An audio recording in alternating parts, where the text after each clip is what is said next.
nini mchukue kwenye Christmas hii? Moja, naomba tuongeze ulaji wa mboga za majani na matunda.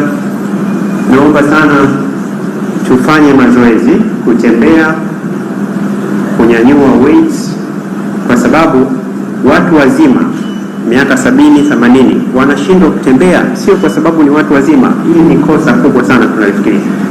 Tizama mtu mzima, mtizame babu yako, mtizame bibi yako, mtizame babu yako leo ukirudi. Misuli haipo. Huwezi kutembea kama misuli haipo. Sasa ili waweke akiba ya misuli huko mbele ije kuwasaidia, ije tusaidie sisi, na it's not late. Mimi nikinyanyua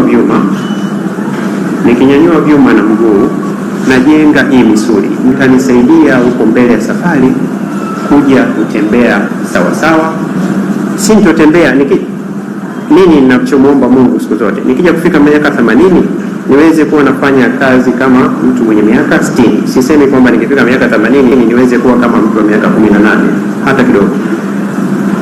Na mimi nafanya mazoezi kila siku asubuhi. Siendi gym, nafanyia mazoezi nyumbani kwangu.